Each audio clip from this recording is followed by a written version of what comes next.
Hello and welcome to this Philbert Fly's first impressions review of Aerosoft's CRJ 550 and 700 add-on for Microsoft Flight Simulator. Aerosoft kindly provided me with a pre-release copy of the aircraft to have a look at, so bear in mind things might differ slightly in the final retail build. I've been flying these aircraft for a week now, which is long enough to get a general impression of what they're like, but not long enough to have discovered every feature, or indeed to have uncovered every flaw. For that reason, I'm going to keep this video short and sweet, and basically tell you about my experience so far, the things I've been impressed by and the things I haven't. Starting with the good, the aircraft are visually stunning. They're fantastically modelled, beautifully textured and incredibly detailed. The cockpit looks great too. From the signs on the door to the curvature of the CRT screens, it really feels like you're there. The door, gear and other animations are very realistic as well. The sounds are brilliant, from the fans in the cockpit to the APU and engine startup sounds to the clicks of the switches and knobs. I cannot fault them. The aircraft handles beautifully, both on the ground and in the air. It's easy to taxi, it's a joy to hand fly, and it's very stable on approach, unlike, say, the A320, whose nose bobs around like nobody's business, even on the calmest of days. The systems depth was a really nice surprise. I wasn't expecting much, but there's a huge amount to get your teeth into.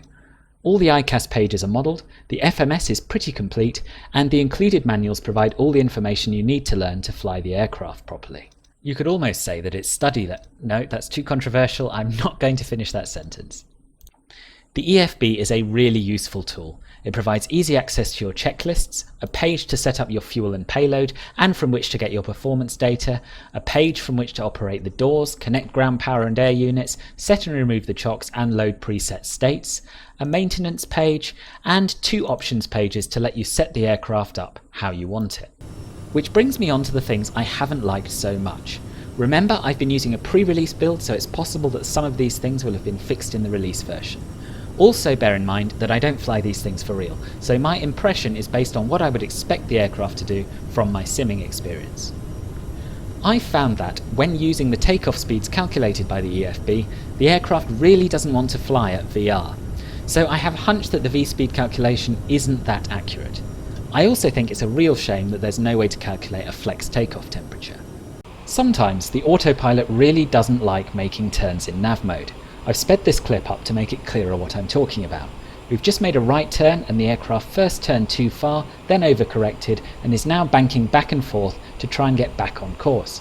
It got there in the end. Sometimes the advisory VNAV gives really bad advice. Here you can see it suggesting a descent rate of 3,200 feet per minute to get from Adiva at flight level 190 to Rixel at flight level 190. And sometimes the autopilot will tell you it's intercepted the glide slope and then start diving to the ground. So those are the issues that I found so far with actually flying the aircraft. I had one other minor disappointment.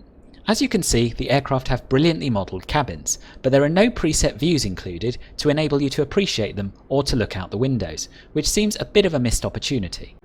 I hope that the issues I've found will be fixed by the time the CRJ is released or shortly afterwards. But as things stand, knowing what I know, would I buy this add-on? Absolutely 100% yes. It's an incredibly detailed airliner, I've had a blast learning to fly it, and I still feel I've barely scratched the surface. If you're looking for a new challenge, a more hands-on type of airliner flying, and a plane you can really get your teeth into, then the CRJ is very much for you.